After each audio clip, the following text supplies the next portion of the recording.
Well, it was bound to happen. It's Monday night, and we have the Monday market report for the week ending February 18th, 2024. So, as you know, this is getting dropped on the 19th, which is Monday. But the Monday market report generally recaps all of the auction activity from the previous week, and that ends on Sunday. So, Sunday, yesterday, was February 18th. 2024. I just wanted to make that clear so none of you are kind of confused about it. That's the way I've been doing it for years. And today we are going to take a glance at some of these heavy hitting modern graded coins to have sold on great collections here in the last 7 days. So everything wraps up on great collections every Sunday night. We get to take kind of like this mental picture of how the market's doing based off of what we've seen. Now, Great Collections has always been one of the tried and true auction platforms that sells all various different types of coins. Fortunately, they do extremely well on anything post 1900 modern era. So we get to, kind of have our way and kind of pick and choose which coins certainly needs to make the list. Now, based off of other weeks that we've seen, we don't have like any major, huge, heavy hitting coins here this week. This is like one of their kind of like their weeks off where they tend to kind of fall back a little bit on some of the higher price coins. But there is definitely no shortage of expensive coins nonetheless, including an incredible 2012 Jefferson nickel. Never thought I would see the day where one of these coins becomes registry set gold. Now, will other coins over the course of the last 24 years follow suit? It's kind of an interesting question because the ecosystem that is registry set collecting is incredibly devoted. There's a lot of devotion here, and because of that, there's a lot of people that have the deepest pockets to be able to throw at some of the coins that you or I may seem as an irrational purchase. Like, why would anyone spend a few $1,000s on a modern Jefferson nickel or a Roosevelt dime when they could just easily take that money and buy a pre-1933 St. Gaudens gold?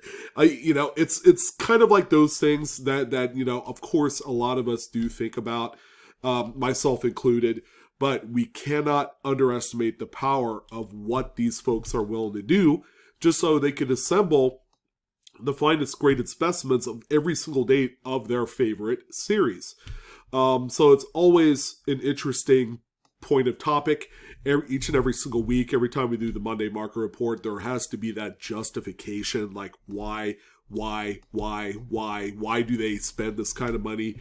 And we can't really get into the psychological type of way of thinking when it comes to this. It's just, when there's that gold standard, there's that brass ring, there's that trophy all the way at the top. These people, they just have to go for it, and they spend all the money in the world to acquire some of these coins. All right, so let's go ahead and jump right in. Again, we're going to take a look at the auction activity from Great Collections, starting out with this 1971 S Lincoln Memorial set. Now take a look at the grade on the label. Proof 69 red, deep cameo. Doesn't seem like a very impressive grade, considering that other coins very close to date of this 1971 have hit that penultimate 70 mark, which is a perfect grade on the Sheldon numerical standards. So when we get to a certain kind of date, all right, especially when we're talking about proof struck coins, anything pre-1975 can be a little bit hit or miss, all right? There's no guarantee that you're going to get perfect quality 70s out of any of these dates, even though every single coin is curated and white gloved and they're struck 2, 3, a dozen times. There's just not that guarantee that you're going to get the best perfect quality. And because of that, collectors do realize this. Now, the type of collector that gets into top pop proof coins are the same ones that we talk about registry sets about. Because obviously proof coins are a needed aspect to a Lincoln cent registry, especially the more complete set. So the 69 red deep cameo graded coin ended up selling for $1,375.86. So it's worth mentioning that, a coin that only grades a 69, these are tough dates to find in deep cameo. I know a lot of them kind of hit just cameo, where the frost, and they kind of take the turn for the better after 1970, but we still can't dismiss the fact that some of these just aren't struck as well as they were 10 years later. The next one that we have here, again, probably more along the line of a registry set coin. Anything Philadelphia minted, 1950s, they're quite scarce in a way that you can't find high quality pieces as easily as you would any other Denver or San Francisco mint coin from the same decade. So this one right here, a 56, seems very innocent enough. Like, wow, I probably have one that looks much better than that, and I hear that all the time. But until you get gutsy and you send these off to the grading company and you invest that $30, $40 to get it graded, until you do that and get the top grade where it is concrete, you can see it, it's in front of you, then there's really not a whole lot to talk about here. This one is a 67. 67 just seems to be that low mark that all of the registry sets are looking for these 1950s Lincolns. So this one ended up selling for $1,306.12. I do know that for this particular date, there are plus designation coins that are a much higher grade. So this is kind of like that tier 2. It's also worth mentioning that this is also part of the Gerald L. Martin collection. That's a provenance of nice high-grade Lincoln cents. Here's also one of the first and only CAC-G graded coins here this week. It just so happens to be one of the biggies. 1955 doubled die obverse. This is the big doubled die that we all know and love. It's publicized all across a bunch of numismatic type of literary works. People that don't collect coins know about this one. It's a coin that's widely counterfeited as well. And CAC-G, it's a grading company that's on the come up. They're known for its much more stricter grading standards. Kind of go back maybe, close to 40 years. Those early Annex and PCGS graded slabs. You could probably make the argument that some of the old David Hall flips also kind of fall under that umbrella of extremely tough graded coins. So this one, incredibly stunning, big price tag. $5,962.50 was the final sale price of this particular coin. Probably shooting up a little bit higher because of the CAC-G holder. If it was a PCGS holder of the same grade, you'd probably be pretty close, but maybe a little bit less. We also have a 1952, again, another Philadelphia minted 50s rarity. A Mid-State 67 red is where this one shot at. This particular one is not only full red, but it has a really nice bright golden look to it. That's quite attractive. It's also got a CAC green bean as well, which means a lot and usually enhances the value of any 67 to that next level. $4,610.25 was the final hammer on this one tonight. We also have this really beautiful, I love the colors on this one, it's just not a full red. You just have really nice like rose toned and golds and, it's just a really pretty coin. 1949S is the date on this one. Not hard to find, very well struck, but just find one that grades out 67 or higher. That can be a little bit of a challenge.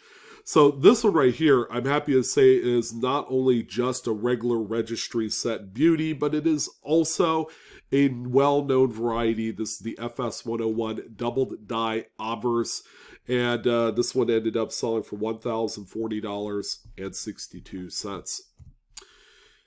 1929D, now we're getting into some really tough dates here once we get beyond that 1930 mark, heading backwards. 1920s.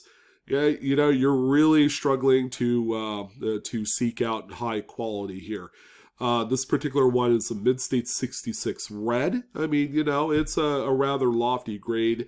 Denver minted coins, from like 27 and up, they tend to be much more well struck than anything earlier.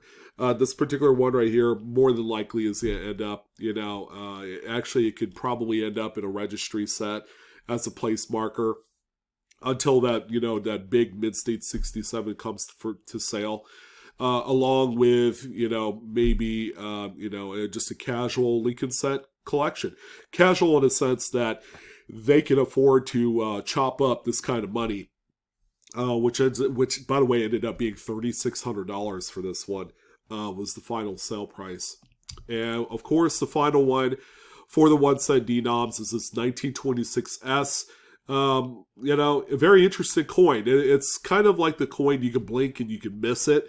But, a lot of us realize that this is a much tougher date than it looks like. This is like a top 10 rarity for the series based off of mintages alone.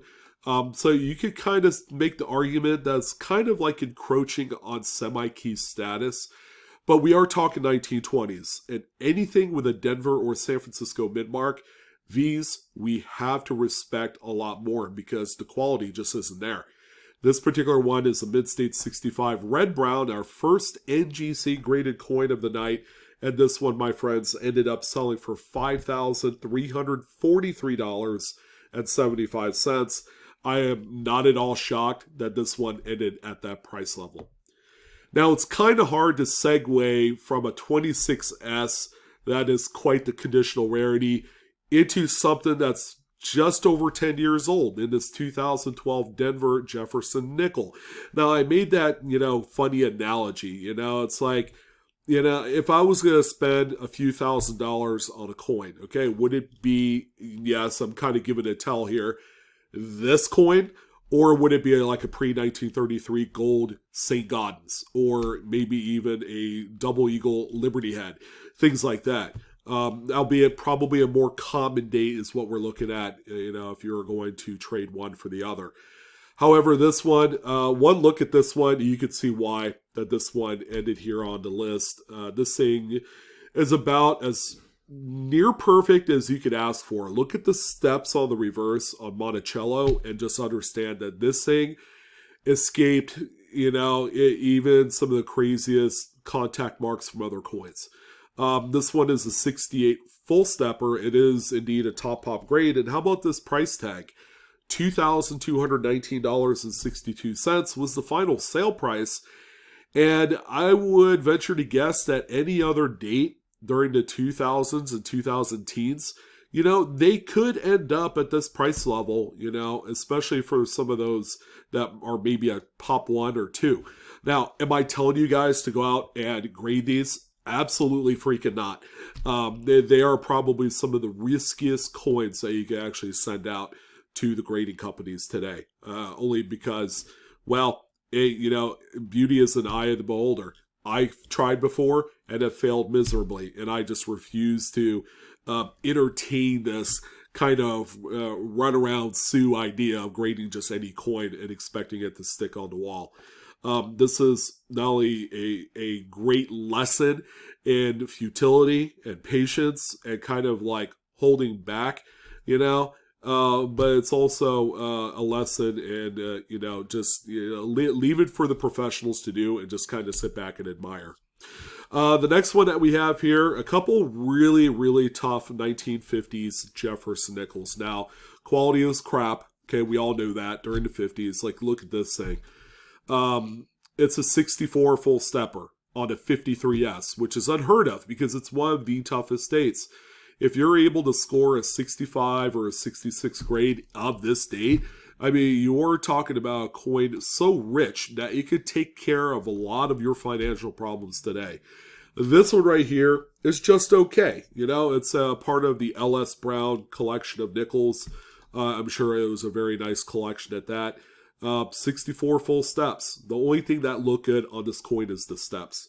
And it sold for $1,968.75.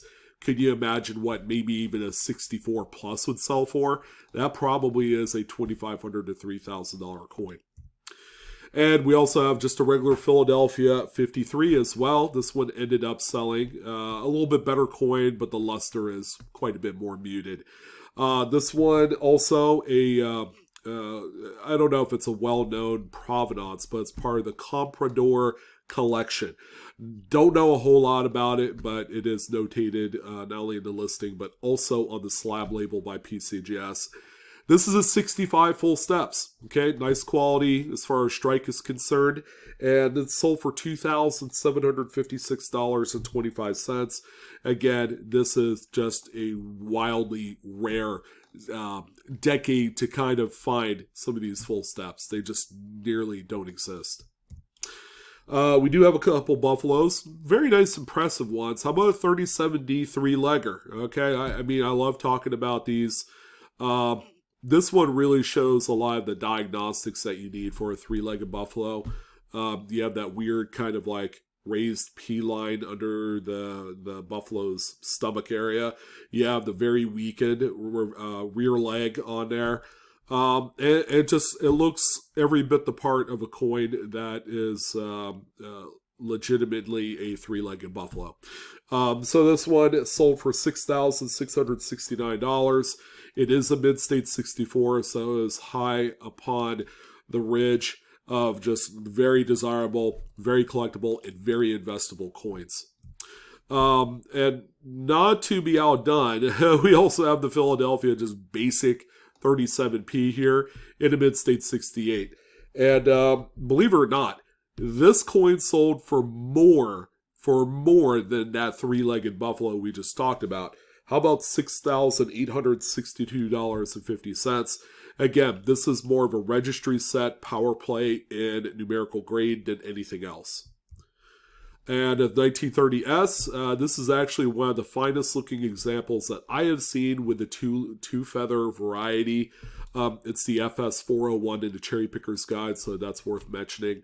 Yeah, the third feather is missing. Again, due to an over-braided dye issue. You know, they did over-polish this area, probably to clean up dye clashes, which happened quite a bit on these. All right, so this one is a 66 by PCGS, and it's sold for $3,262.50. The popularity, again, for these should not be mistaken for you know, just the overall just this series is nuts. And when the right coins come across the auction block and they're in this fine of a condition, they will matter and they will sell for a boatload of cash. We do have a couple dimes, you know, leave it up to NGC, you know, to really throw out some banging kind of grades. This is a 45S, the final date of the series. And they noted this one is a 66 star and proof-like. So they did do a PL on this one. More so for the obverse. The reverse does not look PL. All those little scratches that you see on the reverse are actually die file lines. All right, so it's not damage. You know, that's a part of the process that the U.S. Mint employees, you know, participate in to primarily polish up and clean up dies, to clean up die clashing and any other issues that they found on the dies. So this one right here sold for $1,040.62, mostly in part due to its unique grading. And we also have one of my favorites. You know, my wife and I own one of these. Not an AU58. I'll just say that. We own a lot more affordable examples. This is a 42/1. This is kind of like a bucket list coin if you want something that that shows up in the red book and you remember seeing it as a teenager or a kid and you just became elated and allured with it. This one you should definitely keep on the list. Now, if you have deeper pockets, obviously getting one that's AU58 is definitely a much better, wiser investment. You know, the nicer the grade, the more expensive it is, sure, but it's also going to be the most desirable, and these things have a much taller ceiling when it comes to appreciation. This one right here sold for $2,250. It is stunning. If I had the money, I would buy one of these for myself. It would be one nice upgrade to my XF40 that I have, which is no slouch. I just like one with a little bit of luster to it. We also have a 1924. This one actually quite interesting. This one is actually in a PCGS Rattler holder as a 66 full Bance.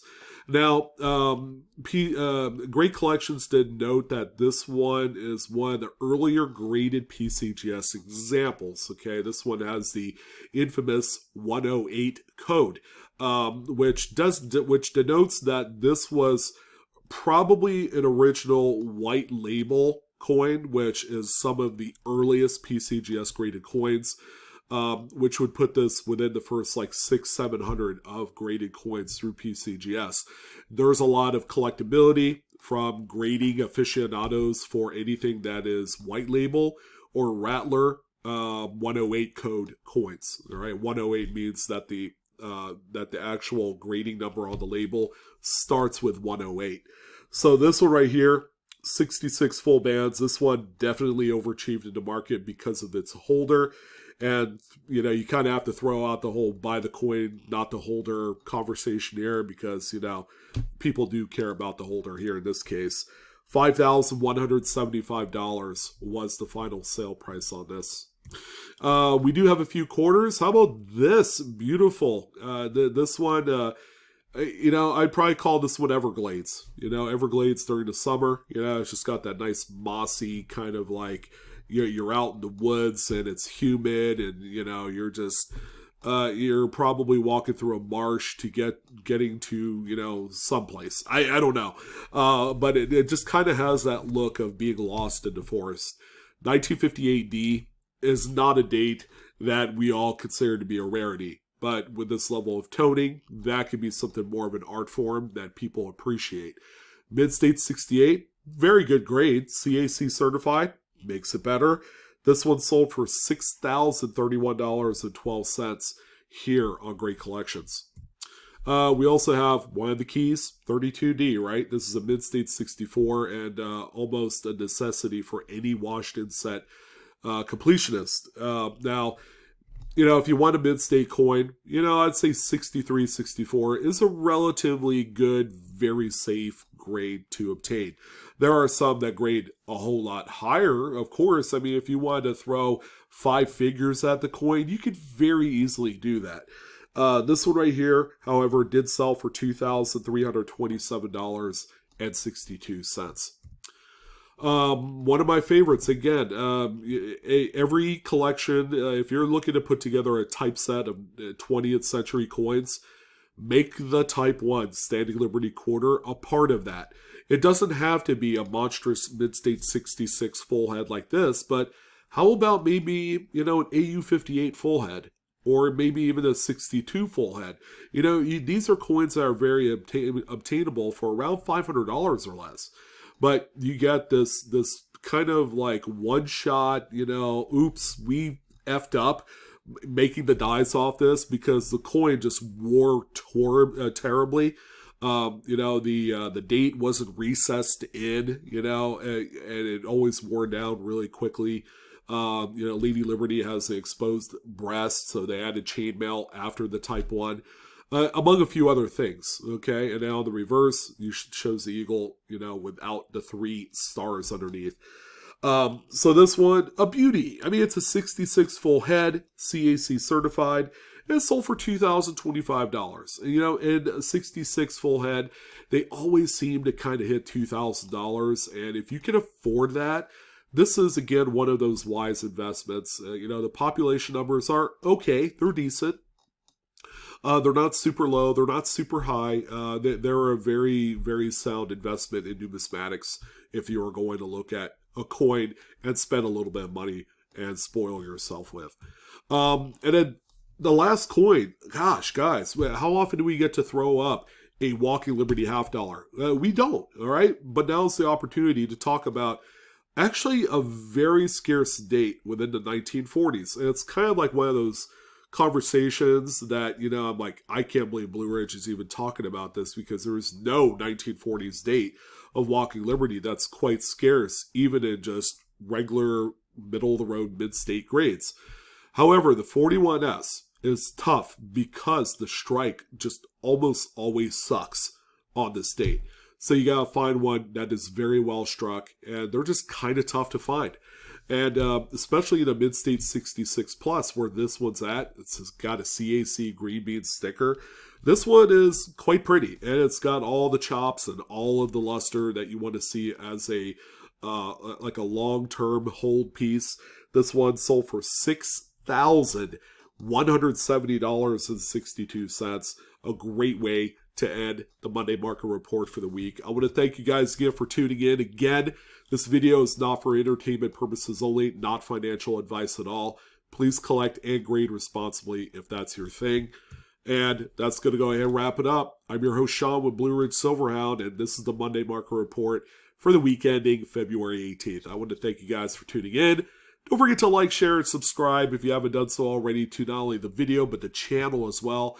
I would love to have the extra support if you allow me. But you guys take care. Have a great week, and I'll see you on the next coin video. So long.